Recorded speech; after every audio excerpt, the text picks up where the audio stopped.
Hello everyone, welcome to the session. आज हम discuss करने जा रहे हैं grade 7th Punjab school education board की science lesson number 12 reproduction in plants part 2। Last class में हमने एसेक्सुअल रिप्रोडक्शन के डिफरेंट मोड्स और वेजिटेटिव प्रोपेगेशन के बारे में पढ़ा था। आज की क्लास में हम पढ़ने जा रहे हैं कि सेक्सुअल रिप्रोडक्शन में क्या कुछ होता है। तो चलिए डिस्कस करते हैं। सबसे पहले सेक्सुअल रिप्रोडक्शन स्टार्ट करने से पहले मैं आपको बताना चाहती हूँ कि जो फ्लावर होता है उसके अंदर रिप्रोडक्शन होती है। स्टेमन्स जो होते हैं फ्लावर के अंदर वो मेल रिप्रोडक्टिव ऑर्गन होता है और जो पिस्टल होता है वो फीमेल रिप्रोडक्टिव पार्ट होता है एक फ्लावर का। जो फ्लावर्स जिनके अंदर पिस्टल भी नहीं होता, स्टैमिन भी नहीं होता, वो यूनिसेक्सुअल फ्लावर्स होते हैं, और जिनके अंदर दोनों होते हैं वो बाइसेक्सुअल फ्लावर्स होते हैं। क्लियर? जैसे कॉर्न, पपाया, क्यूकम्बर, ये यूनिसेक्सुअल फ्लावर्स हैं।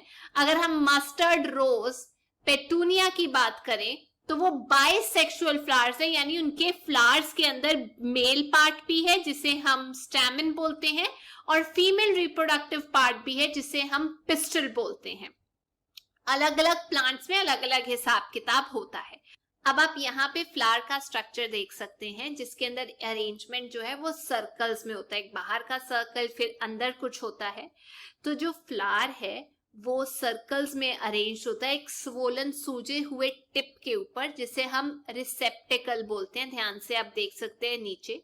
और जो फ्लावर है, जो फूल है, वो पौधे के साथ जुड़ा होता है जिस हिस्से के साथ, उसे हम पेडिसल बोलते हैं। इतनी बात क्लियर? जिसके ऊपर फ्लावर टंगा होता है उसे हम रिसेप्टेकल, और जिस जरिए से वो प्लांट के साथ जुड़ा होता है उस हिस्से को हम पेडिसल बोलते हैं।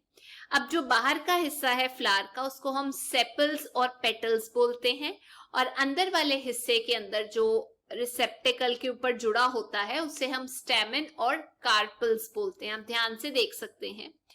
अब जो स्टेमन्स और कार्पल्स हैं वो रिप्रोडक्टिव पार्ट है।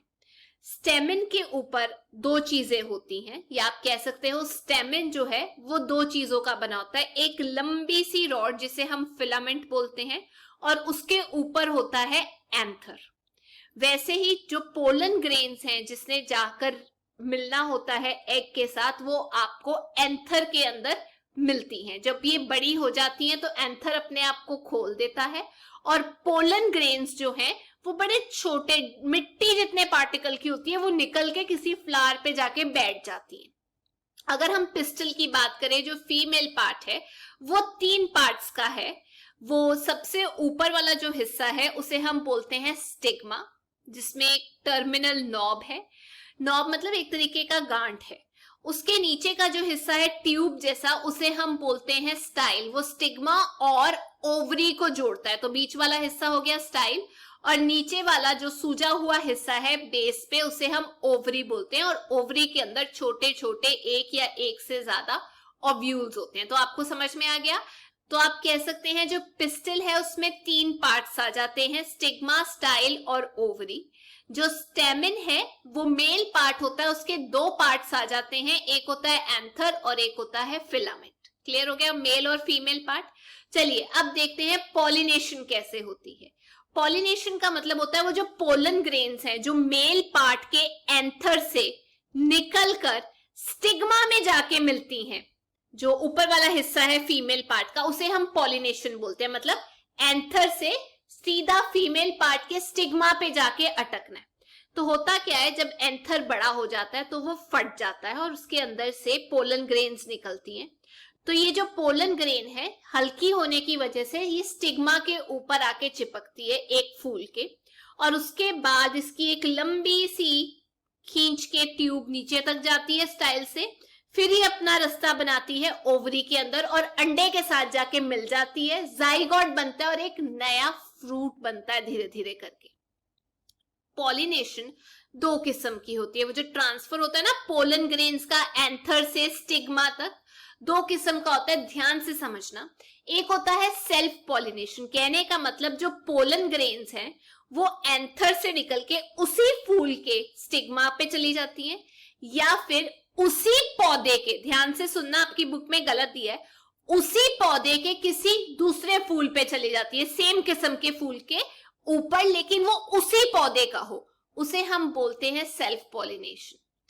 क्रॉस पॉलिनेशन में क्या होता है, एंथर से जो पोलन ग्रेन्स है वो निकलकर किसी और प्लांट के फूल के ऊपर गिरती है, लेकिन वो उसी किस्म का प्लांट होता है और वो जाके अटकती है उस प्लांट के स्टिग्मा के ऊपर। इतनी बात क्लियर हो गई क्रॉस और सेल्फ पॉलिनेशन में क्या फर्क है। अब हम पढ़ते हैं कि ये फर्टिलाइजेशन आखिरकार होती कैसे है। पर एक बार जो कुछ हमने पढ़ा है, कौन कौन से पार्ट्स हैं, एक बार रिवाइज कर लेते हैं। मैंने आपको बताया स्टेमन पार्ट मेल के अंदर होता है जो एंथर और फिलामेंट का बना होता है, आप देख सकते हैं। पर फीमेल पार्ट जिसे हम कार्पल या फिर पिस्टल बोलते हैं, उसके 3 हिस्से होते हैं, स्टिग्मा, स्टाइल और ओवरी। ओवरी के अंदर ओव्यूल्स होते हैं, छोटे छोटे अंडों जैसे होते हैं। तो कार्पल फीमेल स्ट्रक्चर, जो पिस्टल होता है वो हम कह सकते हैं ओव्यूल्स होते हैं, जो फीमेल पार्ट के अंदर अंडों वाला हिस्सा होता है उसे हम पिस्टल बोलते हैं। फर्क इतना ही होता है। तो पिस्टल के अंदर ओव्यूल्स होते हैं, बीज होते हैं फीमेल ऑर्गन के अंदर, अदरवाइज सेम ही माना जाता है कार्पल या पिस्टल को। अब फर्टिलाइजेशन होती कैसे है, तो जो हमारा एंथर था, फीमेल पार्ट था, उससे पोलन ग्रेन निकलकर क्रॉस या फिर आप कह सकते हैं सेल्फ पॉलिनेशन से फीमेल पार्ट के ऊपर जाके अटक जाता है, स्टिग्मा के ऊपर। फिर वहां से एक पोलन ट्यूब निकलती है पतली सी, जो पोलन ग्रेन से निकलती है और नीचे तक आती है, स्टाइल से होती हुई ओवरी में जा चलती है और ओव्यूल में घुस जाती है। जब ओव्यूल में घुस जाती है तो वहां पे फ्यूजन होता है मेल और फीमेल गैमीट का। तो ये जो प्रोसेस है जिसमें मेल गैमीट से पोलन ग्रेन्स और ओवरी में जो एग है वो आपस में मिलते हैं, फीमेल और मेल गैमीट, इसे फर्टिलाइजेशन बोलते हैं। फर्टिलाइजेशन के बाद हमारे पास जाइगोट बनता है। तो फर्टिलाइजेशन के बाद क्या होता है, जाइगोट बनता है दोनों के मिलने के बाद, और जो ओवरी है जिसके अंदर ये सब कुछ हो रहा था वो बड़ी हो जाती है, बढ़ जाता है, एक फ्रूट का साइज ले लेता है। अंदर छोटे छोटे जो डॉट्स होते हैं उसे हम ओव्यूल्स बोलते हैं, जो बीज बन जाते हैं। बाकी जो हिस्सा होता है पेटल्स सेपल्स का वो अलग हो जाता है। अब वो जो बीज है वो एक मैच्योर ओव्यूल का काम कर सकता है, ठीक है, जिसके अंदर एम्ब्रियो होता है, खाना स्टोर होता है, और आप उसको देख सकते हैं कि उस बीज के आसपास एक कोट भी होता है, इसे सीड कोट बोलते हैं। चाहे तो अलग करके एक पौधा भी निकाला जा सकता है। तो जो फ्रूट्स होते हैं वो अलग अलग किस्म के होते हैं, कुछ जूसी होते हैं, कुछ हार्ड होते हैं, कुछ ड्राई होते हैं। मैंगो, एप्पल, ऑरेंज की बात की जाए वो फ्लैशी और जूसी होते हैं। आमंड्स, आप कह सकते हैं बादाम, वॉलनट्स की बात की जाए तो वो सूखे, ड्राई और थोड़े सख्त होते हैं। अब हम डिस्कस करते हैं कि ये बीज एक जगह से दूसरी जगह आखिरकार क्यों जाते हैं, क्या जरूरत है। डिस्पर्सल का मतलब फैल जाना।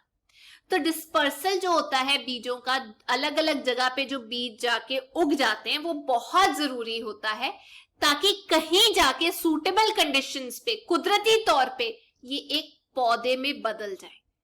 देखिए फायदे ये होते हैं, सबसे पहले फ्रूट्स या बीज अलग अलग जगह पे गिरने के, जो प्लांट्स के द्वारा गिराए जाते हैं, एनिमल्स के द्वारा, हवा के द्वारा। सबसे पहला, वास्ट एरिया में फैल जाते हैं वो प्लांट्स। दूसरा, ओवर क्राउडिंग नहीं होती कि एक ही जगह पे कंपटीशन हो रहा है, मैं भी यहीं उगूंगा, तू भी यहीं उग, तो कंपटीशन। तीसरा पॉइंट, ओवर क्राउडिंग नहीं हुई, कंपटीशन कम हो गया, स्पेस के लिए, जगह के लिए, सनलाइट के लिए, वाटर के लिए, मिनरल्स के लिए। और जो फ्रूट्स या सीड्स है उनको फैलाया जाता है अलग अलग जगह पे, विंड के द्वारा, वाटर के द्वारा, एनिमल्स के द्वारा, या फिर वो फट के खुद ही स्प्रेड हो जाते हैं। ये कुदरती मैकेनिज्म है, कुदरत इसे खेलती है। अब इसके नुकसान क्या है, नुकसान ये है कि कई बार ऐसी जगह पर ये बीज या फ्रूट्स चले जाते हैं जहां पर ये उग ही नहीं पाते। यही एक नुकसान हो सकता है, और क्या नुकसान होगा। अच्छा, अब हम पता लगाते हैं कि विंड के द्वारा कैसे ये लेके जाए जाते हैं। देखिए बीज हो गया, फ्रूट हो गया, जो छोटे होते हैं, हल्के होते हैं, वो विंड अपने साथ ले जाती है। जैसे सीड्स हो गए मैपल के, ड्रम स्टिक के, उनके विंग्स होते हैं, वो आपको विंग्स मतलब फेदर्स हल्के हल्के होते हैं, जैसे बर्ड्स के वैसे नहीं, आप देख सकते हैं वो हवा में ही उड़ के दूर तक जा सकते हैं। जो सीड्स होते हैं घास के, खास तौर पे हेरी सीड्स, आक के या फिर डैंडिलियन के, कॉटन के, हेरी फ्रूट्स जो होते हैं जैसे सनफ्लावर के, वो हवा अपने साथ ले जाती है। पानी के द्वारा भी जा सकते हैं फ्रूट्स, फल या सीड्स एक जगह से दूसरी जगह, जैसे वाटर लिली के, लोटस के, कोकोनट, नारियल भी, क्योंकि बहुत सख्त होता है और उसके आसपास फाइबर का कोट होता है, तो आसानी से डैमेज हुए बिना दूसरी जगह चला जाता है। एनिमल्स के द्वारा, जैसे मान लीजिए एक इंसेक्ट आके किसी फ्रूट के ऊपर बैठा है तो उसके ऊपर चिपक जाते हैं, फिर वो कहीं और जाता है, वहां जाके अटक जाते हैं। या तो आप कह सकते हैं एनिमल्स की स्पाइन्स होती हैं, छोटे छोटे हिस्से होते हैं बाहर को निकले हुए, या हुक्स होते हैं, उनकी बॉडी पे चिपक जाते हैं और फिर अलग अलग जगह चले जाते हैं। जैसे आप कह सकते हैं अगर मान लीजिए किसी जानवर ने कुछ खा भी लिया तो यूरिया की फॉर्म में निकल जाते हैं, जो बाहर बॉडी के निकलता है बीज, फिर वहां उग जाते हैं, या ज़ैंथियम की फॉर्म में, जो अलग अलग जगह जा सकते हैं एनिमल्स के द्वारा। तो इंसान, जानवर, पंछी, ये कई बार पल्प खाते हैं, बाहर का हिस्सा खाते हैं जो खाने वाला होता है, और बाकी बीज फेंक देते हैं। इसके जरिए भी डिस्पर्स हो जाते हैं जो बीज है, या अपनी बॉडी से निकालते हैं, वो भी बीज उग जाते हैं, क्योंकि बॉडी में बीज डाइजेस्ट नहीं हुए, बाहर निकले, और जहां पे उन्होंने बाहर निकाले वहां पर वो उग जाते हैं। जैसे गुआवा के हो गए, रेस्पबेरीज के हो गए, ऐसे ही डिस्पर्स होते हैं। अच्छा, एक एक्सप्लोसिव मैकेनिज्म है, जैसे मटर को आप ऐसे पिचक दे तो पूरे मटर निकल जाते हैं बाहर, वैसे ही कुछ बीज होते हैं, कुछ फ्रूट्स होते हैं, जैसे बाल्सम, वाइल्ड पी, जरेनियम या फिर कैस्टर के, वो ऐसे करके प्रेशर लगे या उस अपने आप भी वो ऐसे फटे तो जो बीज हैं वो अलग अलग डिस्टेंस में जाते हैं, दूर तक जाके गिरते हैं। जैसे मटर को आप पिचकते हैं तो मटर खिलर जाते हैं, बिल्कुल वैसे एक्सप्लोसिव मैकेनिज्म से ये चीजें भी फटती हैं और दूर तक अपने जो सीड्स हैं वो डिस्पर्स कर देती हैं। अब जो जर्मिनेशन होता है सीड का, उसे पढ़ लेते हैं। जर्मिनेशन, जैसे हम दालें भिगोते हैं, उसके स्प्राउट्स निकल आते हैं, वैसे ही अगर आप बीज को गीली मिट्टी में दबा देंगे, सूज जाएगा, वो पानी एब्जॉर्ब कर करके थोड़ा मोटा हो जाएगा, जैसे भीगी हुई दाल। जो एम्ब्रियो है वो जर्मिनेट करना स्टार्ट हो जाएगा। दो हिस्से निकलेंगे, एक होता है उसके अंदर से ऊपर को जाने वाला हिस्सा एम्ब्रियो के अंदर, और एक नीचे जाने वाला हिस्सा। तो जो रेडिकल है वो जाता है नीचे की तरफ को, रूट से याद करना, रेडिकल जो है वो नीचे की तरफ को, सॉइल की तरफ को जाता है और रूट्स बन जाता है।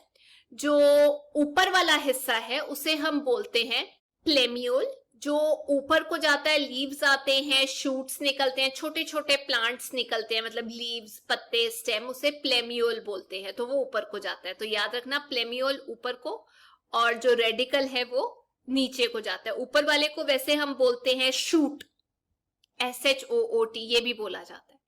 तो ये थी आज की क्लास, जिसमें हमने सीखा कि किस तरीके से बीज, फ्रूट्स डिस्पर्स होते हैं, क्या फायदे क्या नुकसान, जर्मिनेट जब करता है सीड तो कौन से दो चीजें निकलती हैं एम्ब्रियो से जब एम्ब्रियो जर्मिनेट करता है, और हमने ये भी पढ़ा कि कैसे फ्रूट उगता है, किस तरीके से रिप्रोडक्शन होती है, पॉलिनेशन क्या होती है।